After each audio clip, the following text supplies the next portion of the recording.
Paimon thought we'd see someone come flying down on a Yunkasaur as soon as we came out. A messenger from the Scions of the Canopy wouldn't be flying here. They usually come climbing down the cliffs nearby. No need to look. There isn't anyone on the cliffs.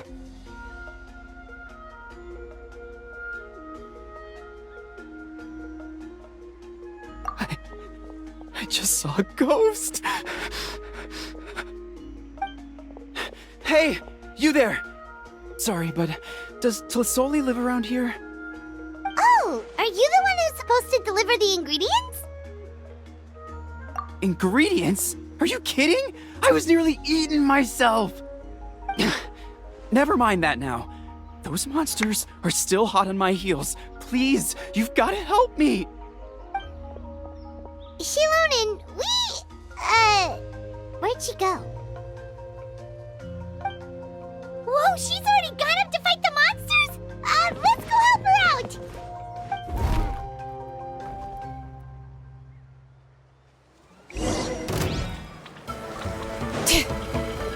Illusion shattered!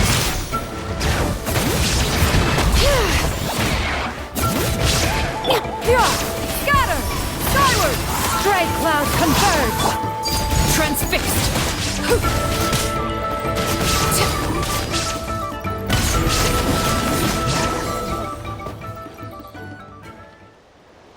Alright, that should be it for the monsters. Yeah, it was easier than I thought. Oh, it also seems we're in good luck. The goods weren't damaged either. Strange, we didn't see any monsters on the way here. Yeah, right. I use this road to deliver goods all the time, and I've never been attacked like this before. It's the main road in and out of the tribe, so people often come here to clear out any monsters. This area is usually very safe. I don't know what happened, but it seems like all the monsters around here have gone berserk. Even the docile Tepetlosaurs are in a frenzy. Tazolli doesn't even forge ancient names anymore, so why can't she just move back to the tribe? If she comes back, Neachca will even be able to find some playmates. She's so young and hasn't even...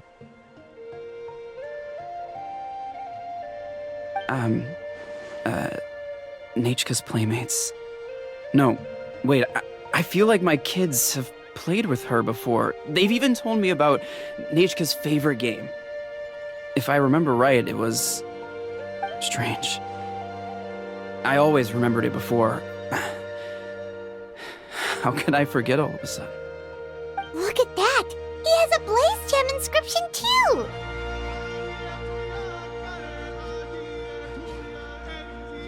You should go back to the tribe. It seems like you had quite the scare today. We'll take the ingredients back for you. I'll carry these bags, and you two can carry the rest. Huh? Oh, sure! Paimon can take care of these grapefruit that fell out of the bag! If you say so. Thank you so much. I guess today's just a really bad day for me to go outside. That's so weird. Why is everyone we run into today having trouble remembering stuff? Paimon's not sure how to say it, but she's got a strange feeling about this. Like it's all somehow related. Once you live long enough, you'll eventually start experiencing strange days like this. Let's bring the ingredients back. Otherwise, we won't have anything to eat tonight.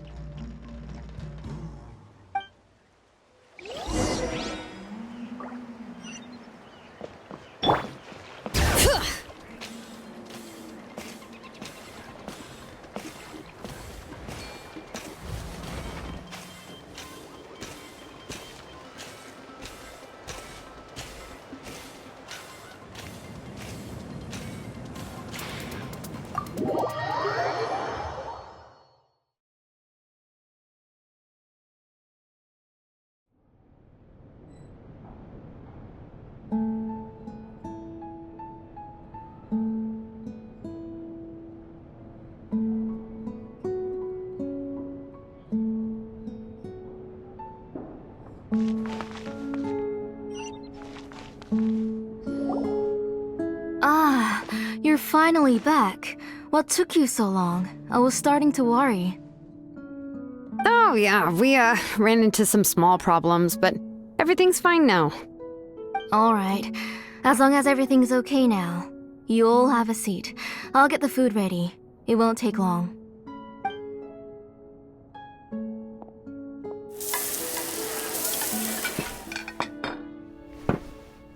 Whoa, there's so much tasty food! You're amazing, Tazolli! They were all pretty simple dishes to make. Don't be shy. Dig in, everyone.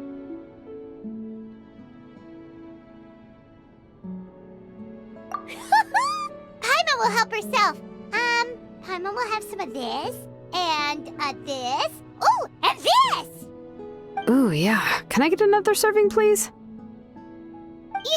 You're done already? Do you even chew when you're eating? Of course! Didn't I say that I chew up the fish bones? I'll have just one more fish and leave the rest for Neachca. It's okay. Just go ahead and eat all you'd like. Neachca can't eat these dishes anyway. Her body is too weak to digest these kinds of things. I'll just make some broth for her. Oh no, but Paimon thought she'd already recovered from her illness. Injuries caused by the abyss cannot be undone. The doctor said the fact that she's stable is already quite a miracle. But it's okay. Neachca can talk to me now and can even hold my hand. That's more than I could ask for. Even if she will never again know that I am her mother. What do you mean? The doctor said the abyss has had an irreversible effect on Neachca's soul. She's lost all her memories from before she was injured. The doctor also said this sort of memory loss isn't like simply forgetting something. Rather, she can no longer remember anything from before that fateful day. Huh? But how does that happen?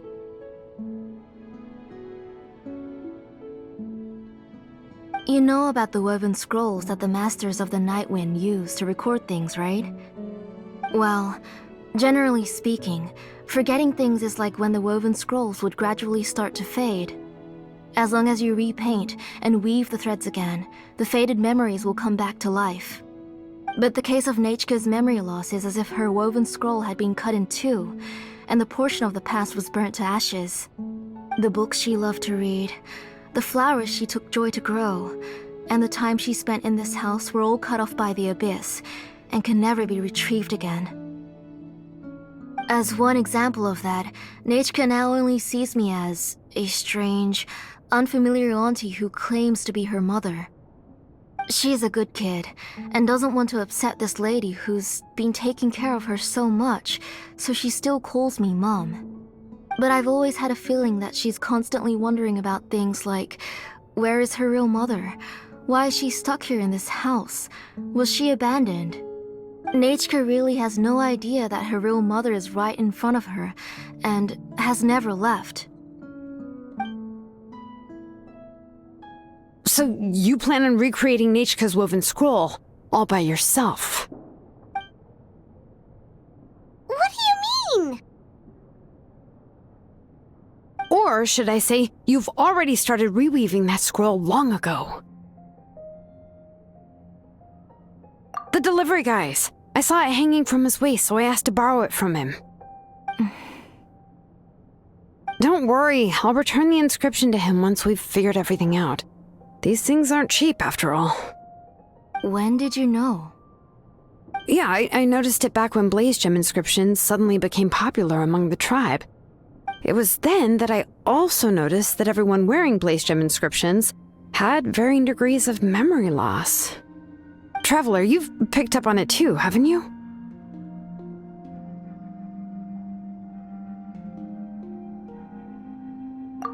Accessories made using ancient names forging techniques.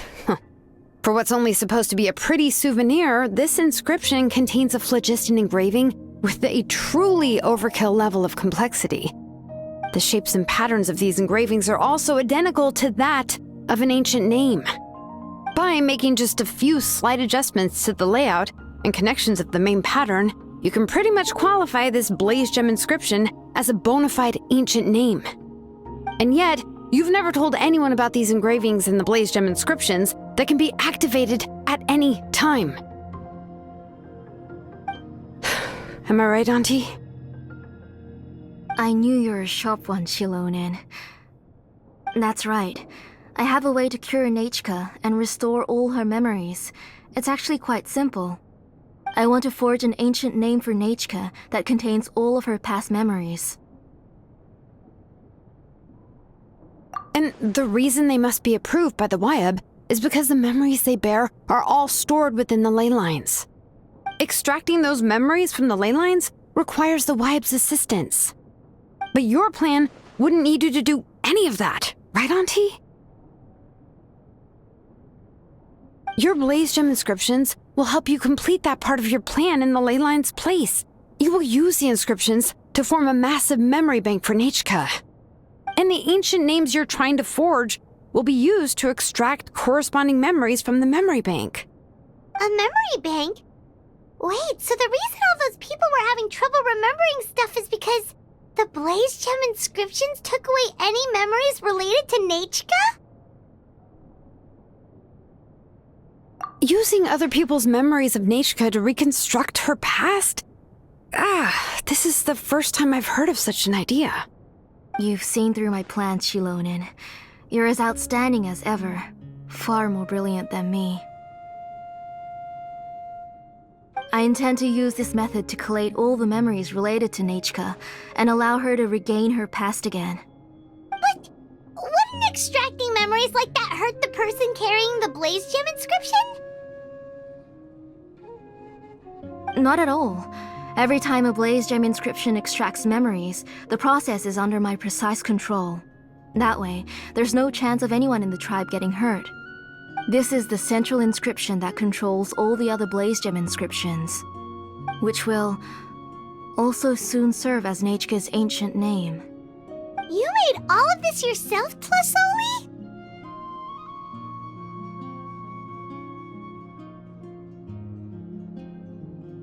Yes, it was lots and lots of work. It was truly exhausting. Or perhaps I've just grown old. You saw it yourself.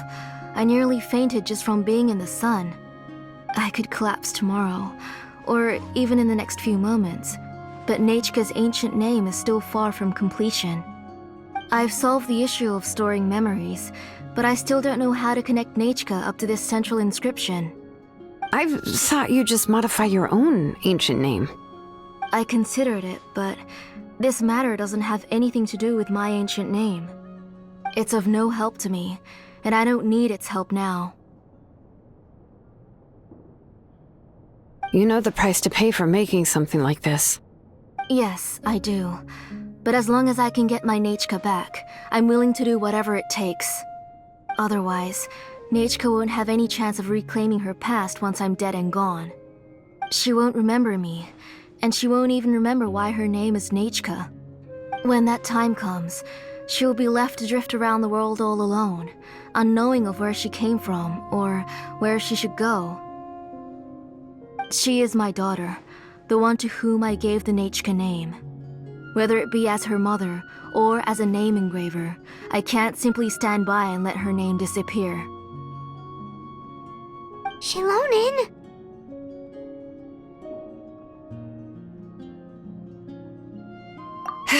I'll take the central inscription with me. I'm going to completely disassemble it to confirm its components and uses, and I won't make any promises until I've checked everything.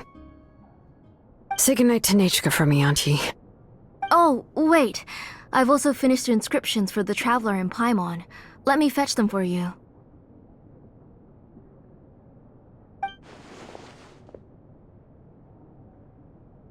I'm sorry it took me so long to finish them. Hold on, Auntie. The Traveler and Paimon have never met Neachca before, so you can't draw any memories from them. That wasn't my intention. They're just ordinary gifts. Please, take them. Huh? What was that noise? Neachca must have woken up and wants to get out of bed on her own. Sorry, I'll go check on her first. Neachca, don't try to get out of bed. Just tell Mom if you need anything. You go ahead and take care of Neachca, Auntie. Let's go, Traveler and Paimon. There are a few things I want to tell you.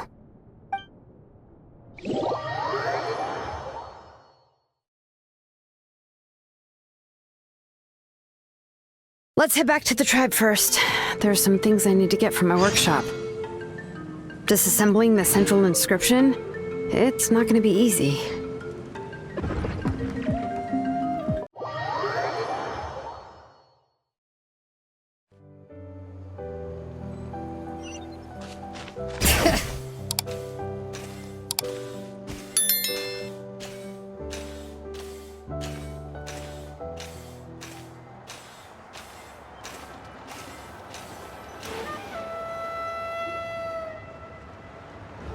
You two can wait outside for a moment. I just need to go in and grab something. The workshop is a little messy, so unfortunately, I won't be able to show you around.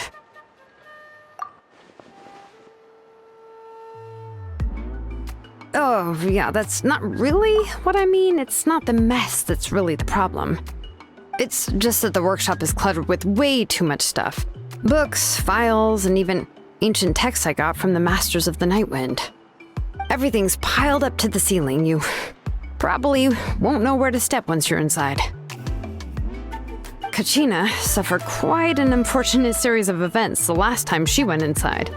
Well, I suppose it was my fault for being so focused on searching for information at the time that I forgot to lock the door. After entering the workshop, she was shocked to find herself face to face with a massive woven scroll from the Masters of the Nightwind, and then she turned around and knocked over a huge stack of forging blueprints.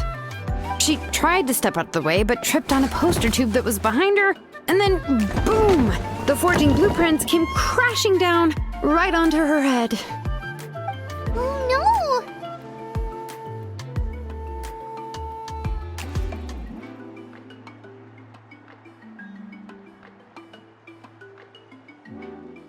She's lucky I noticed in time. I found Kachina in a daze and managed to save her before an entire set of the history of the Children of Echoes was about to bury her.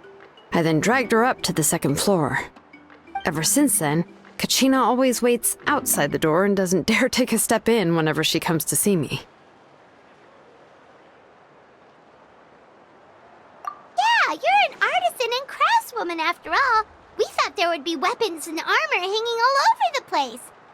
But it seems more like a library than a workshop. Well, my primary work is forging ancient names, which is much trickier than making swords and tools.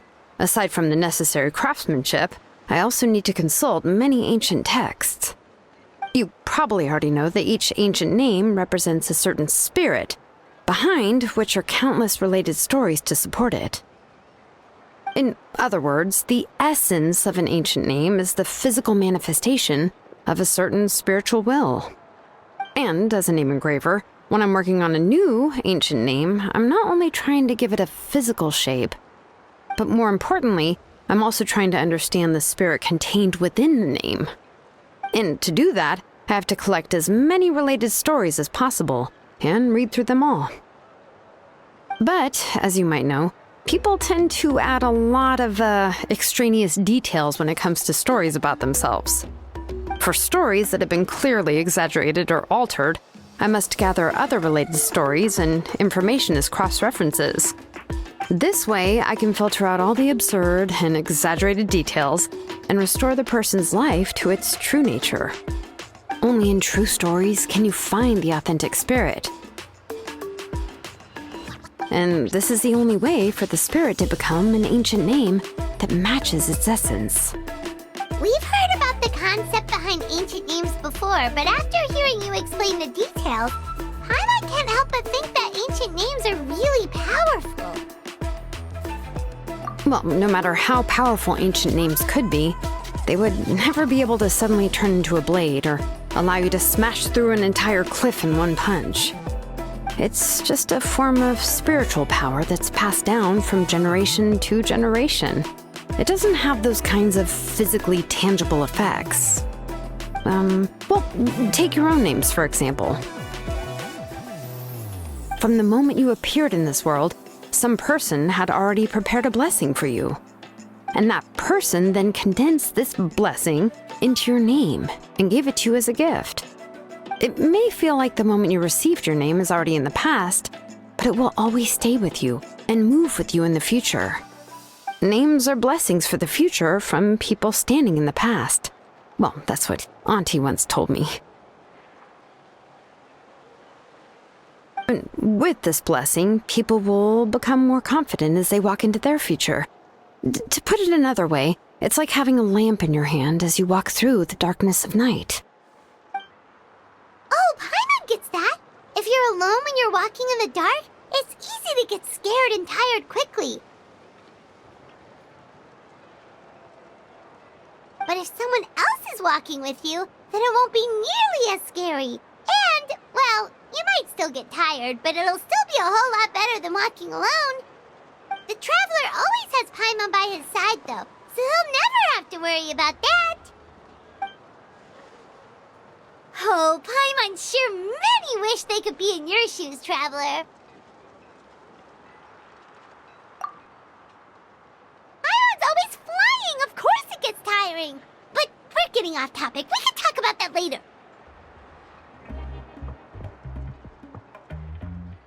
Anyway, this is what Tazolli told me when I was training as a name engraver. And to be honest, I've only understood 20% of what she said at most. I've never been able to figure out the rest. But doesn't that mean you basically don't get it? Well, that's not entirely true. Auntie and I have at least come to a consensus on the most important thing.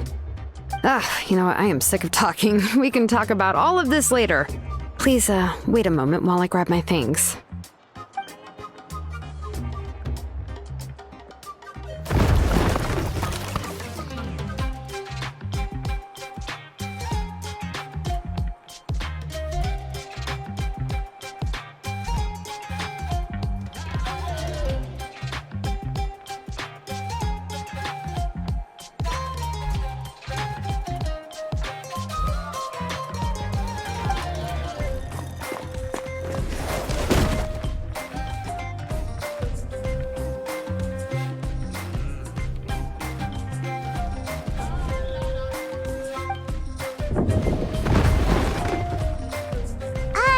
Did you hear a whole section of something collapse in there just now?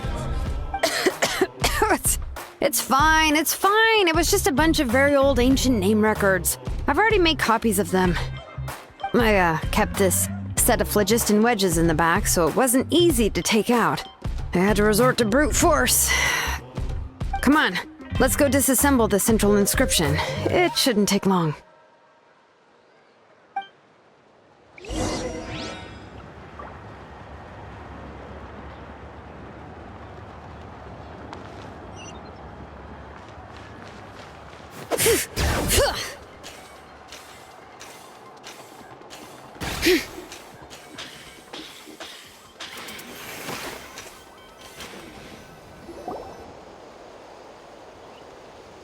Here we are.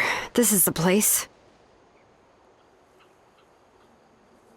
This cliff is pretty high. What are we going to do here? Are we going to climb to the very top and then throw this inscription down the cliff?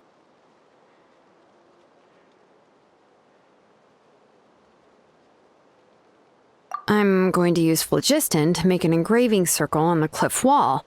That will allow me to investigate the internals of the central inscription. Now let me see if this thing can even turn on. I was still an apprentice last time I used it. Before we attempt to engrave the inside pattern of an ancient name with phlogiston, we always use this to draw out the engraving diagram on a cliff or open ground. Only after we've confirmed that phlogiston can flow properly through the internal engravings can we start formally working on the small internal engravings of the ancient name. If we want to dismantle the central inscription in a non-destructive manner, we'll have to use this thing. I really don't want to engrave such a large diagram with my bare hands. Oh, Oh, so you'll be able to see what it looks like on the inside without ruining Tazolli's inscription?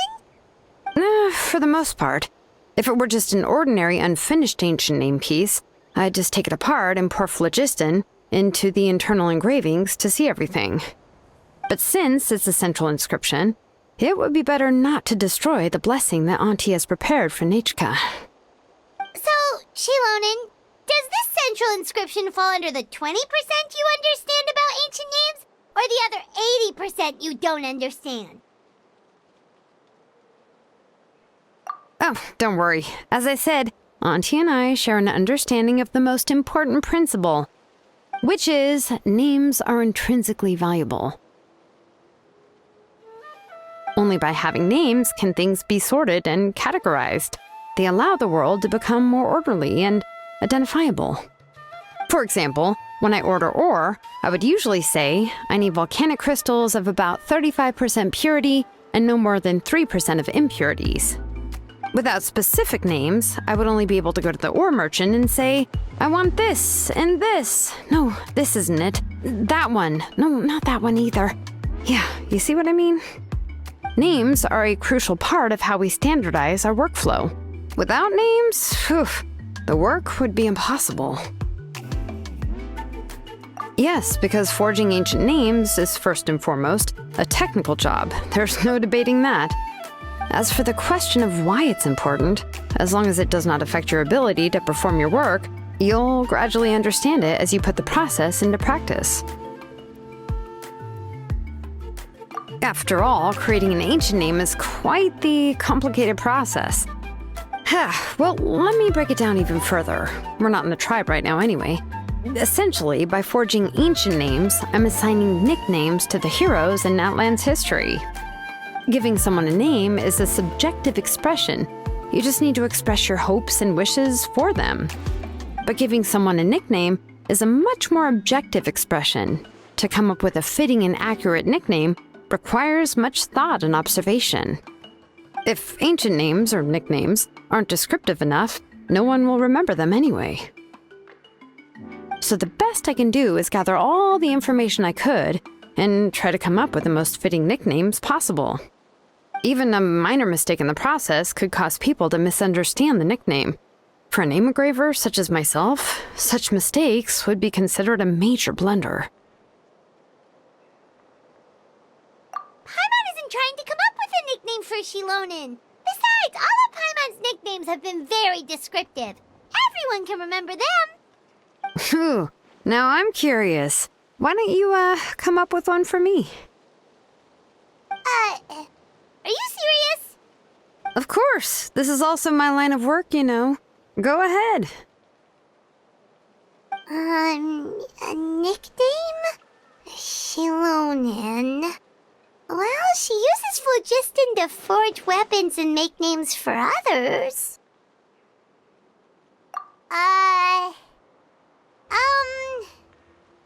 Smith? Yeah, not bad, and quite fitting too. I'll remember it. But, you should keep observing my work, Paimon. Maybe you'll come up with an even better nickname. Right, okay, time to make like a smith and start smithing. Watch closely.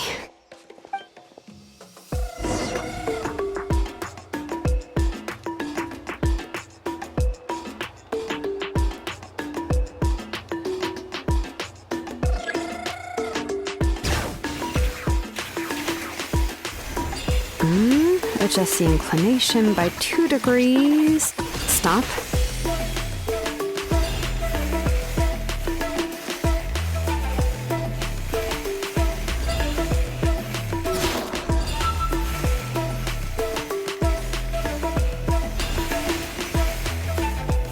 The error margin is within an acceptable amount, but I'll extend the inscription link a little more just to be safe. I'll leave some space here, and when the linked engravings are activated, the inscriptions here will overlap with each other. There! That should complete the flow.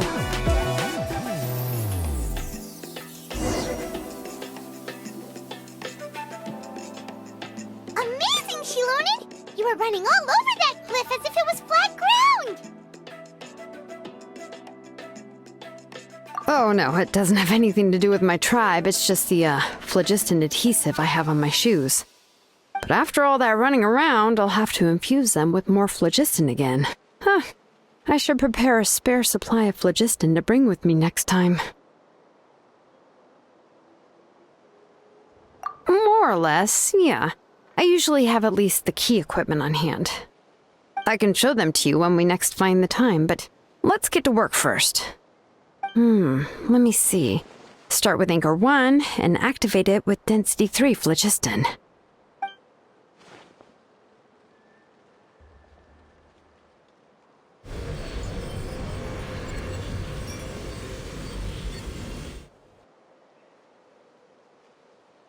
Whoa! A super huge diagram just appeared!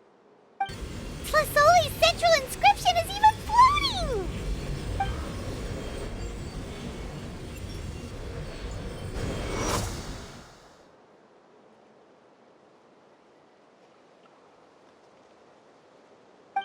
So are you done checking the inscription, Xilonen? How does it look?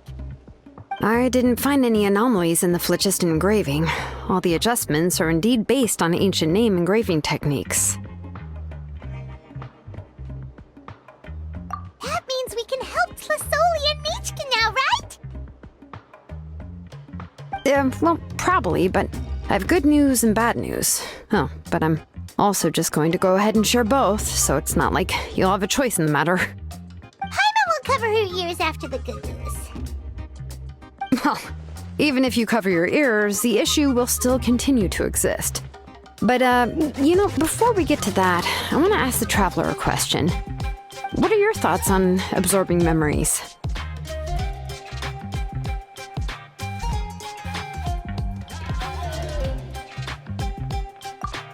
I knew you felt the same way, and that'll save me some initial explanation. I've never been very good at that anyway. It's hard to control the absorption of memories. Technically speaking, this type of inscription has the power to do far more than absorb memories related to a single person. By herself, Auntie can't handle that level and scope of work, but if she has accomplices, it is completely possible for her to use this inscription to accomplish far bigger things. Accomplices? You make it sound like she's committing a crime! Well, here's the good news. Yes, this Blaze Gem inscription would be the perfect tool to commit crimes, but we haven't found any accomplices or signs that she intends to put it to such uses. From a purely objective standpoint, we can consider that possibility as yet to be confirmed for now. The bad news is, there's still an underlying problem with this Blaze Gem inscription that cannot be ignored. I believe I've mentioned this before. Ancient names operate with the help of the Wayob, granting them the power to read information kept in the ley lines. In this process, the Wayob actually function like relays, helping the ancient name bearer sense the information from within the ley lines. If you remove the Wayob from the process and don't use any tools, then finding a specific story is akin to trying to scoop up a specific grain of sand from a rushing river. Yeah, exactly.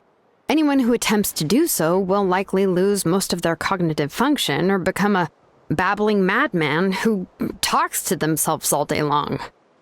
Now, let's consider the memories that Auntie has gathered as the ley line, and Neachca as the only ancient name bearer of this ley line. There's no way Auntie would let Neachca plunge into the river of memories without any tools. She'd only be overwhelmed by the surge of memories. And considering that Neachca has forgotten all of her past, she'll be unable to work on her own to accurately find the correct past. Only Aunt Tazolli can help her filter the correct memories of her past. So, if my hypothesis is correct, Auntie is actually planning on turning herself into Neachca's Wayob to help her extract the corresponding memories in the different situations she may face. In an ideal world, this would be perfectly fine, as long as every extracted memory is correct, Neachca would essentially be getting her past back. And I also believe that there won't be any mistakes in everything that Auntie remembers about Neachca. But Auntie is not a Wayob. Her body won't be able to handle the load for long.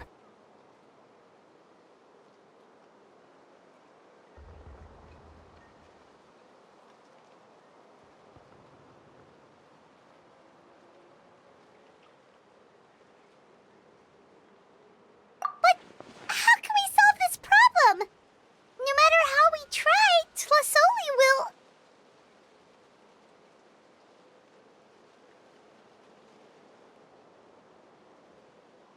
Names are blessings for the future from people standing in the past. I've also made up my mind. Come on, let's go see Auntie.